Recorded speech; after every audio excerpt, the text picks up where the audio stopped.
Baik, untuk mengawalinya, saya akan flashback terlebih dahulu ya terkait dengan kinerja penyaluran dari dana desa pada tahun 2021 ini.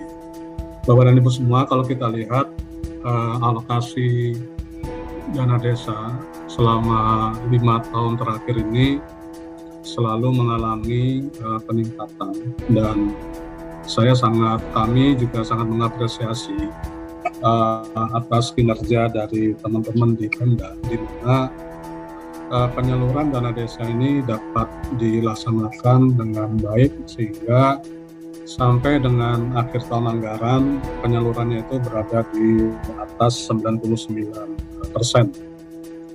Pada tahun 2021 ini penyalurannya 9,8%. Ini meningkat memang kalau dibandingkan dengan tahun 2021 terdapat penurunan hampir 0,07%. Namun penurunan ini terjadi karena ada beberapa desa yang memang tidak mendapatkan penyaluran dana desa sejak awal tahun karena status administrasi desa, atau juga desa-desa tadi itu mendapatkan sanksi tidak dapat penyaluran sebagaimana tadi dijelaskan oleh Pak Aris, seperti terkait dengan permasalahan hukum.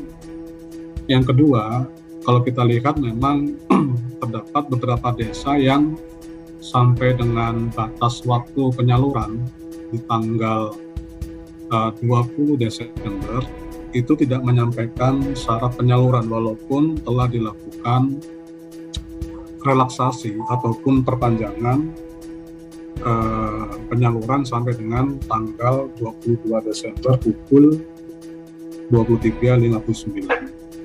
Nah, ini mungkin nanti menjadi perhatian kita semua, karena di dalam PMK 190 tahun 2021 itu telah diatur kembali mengenai batas-batas waktu penyampaian dokumen persyaratan penyaluran dana desa. Nah, ini tentunya diharapkan dengan adanya pengaturan batas-batas waktu, maka dana desa ini dapat segera disalurkan dan dimanfaatkan oleh masyarakat desa sesuai dengan time frame dan dapat dieksekusi dengan baik. Nah, Bapak dan Ibu sekalian, kalau kita lihat juga realisasi penyaluran di tahun 2021 ini untuk yang BLT desa itu tersalurkan 20,24 triliun atau 70,29. Ini memang jauh di bawah target ataupun proyeksi kami di angka 28 triliun. Karena terdapat penurunan jumlah KPM yang tadinya di tahun 2020 8 juta KPM, ternyata realisasinya tidak sampai 8 juta dan hanya berada di kisaran sekitar 5,7 KPM saja.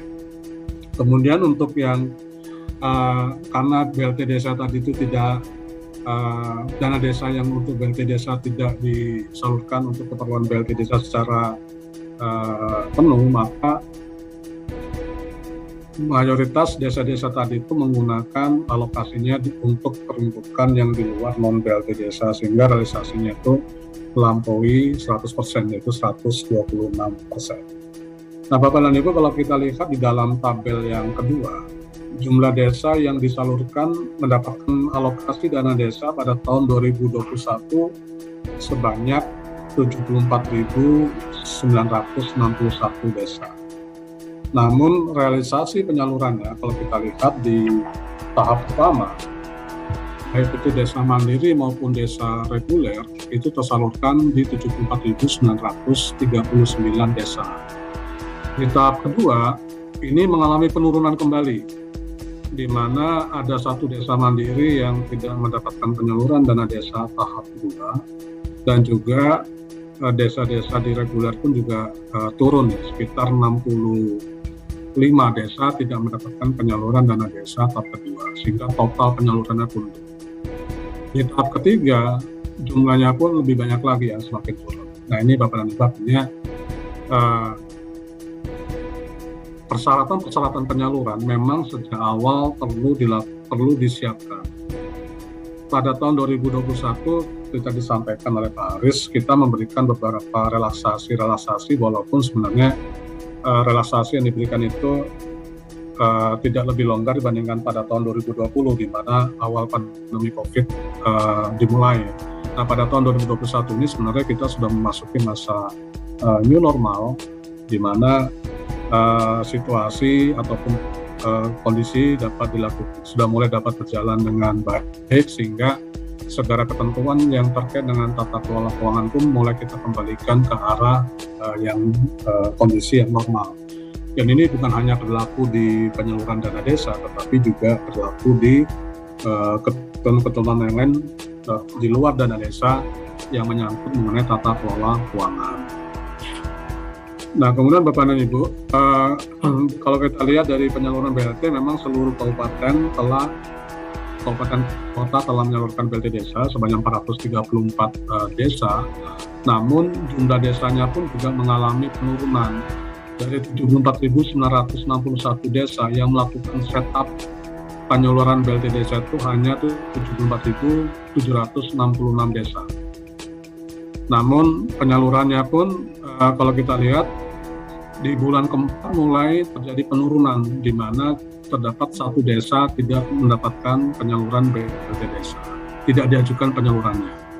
Demikian seterusnya sampai dengan bulan ke-12 menjadi 17.744 desa, artinya terdapat 22 desa yang tidak mendapatkan penyaluran BLT desa apabila kita bandingkan dengan penyaluran di bulan pertama.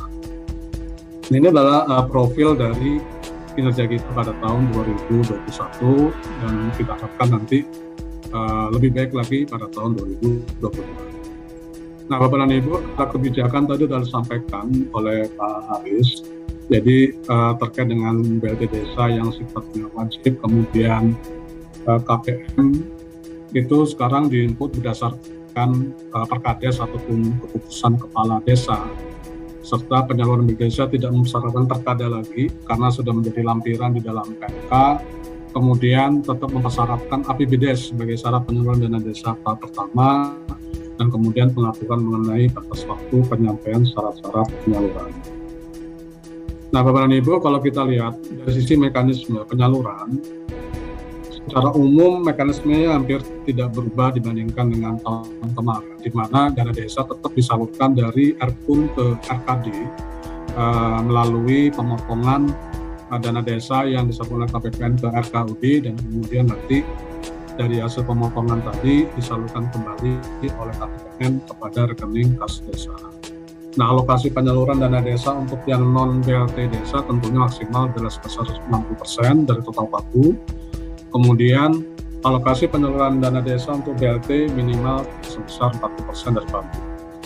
Nah, kemudian BLT desa dilaksanakan selama 12 bulan dari bulan Januari sampai dengan bulan Desember. Kemudian penyalurannya dilakukan secara sekaligus untuk kebutuhan 3 bulanan, di mana masing-masing KPM akan mendapatkan BLT desa sebesar 300.000 per bulannya. Nah, untuk penyaluran yang di luar BLT desa sama, jadi reguler 3 tahap dan mandiri 2 tahap. Nah, Bapak dan Ibu, kalau kita lihat perbedaan penyaluran dibandingkan tahun 2021, di tahun 2021 itu kita memisahkan 3 kertas kerja, yaitu kertas kerja untuk BLT desa diajukan tersendiri, kemudian kertas kerja penyaluran untuk COVID-19 yang RMAX 8% diajukan tersendiri. Nah, sedangkan di luar BLT desa dan COVID-19 diajukan secara terpisah. Jadi ada 3 kali pengajuan. Nah, untuk tahun 2022 ini kertas kerja pengajuan cuma ada 2, yaitu untuk keperluan penyaluran BLT desa dan untuk keperluan penyaluran di luar BLT desa. Nah, yang di luar BLT desa itu peruntukannya dipergunakan untuk yang penanganan COVID-19, kemudian untuk program ketahanan pangan dan hewani, serta program prioritas lainnya. Jadi tidak kita pisahkan lagi. Nah, oleh sebab itu, untuk keperluan manajerial dan pelaporan, kami sangat mengharapkan kecepatan dari teman-teman di desa maupun di Pemda untuk segera menyampaikan laporan atas realisasi penyaluran BLT desa dan juga laporan atas realisasi penggunaan dana desa di luar BLT desa.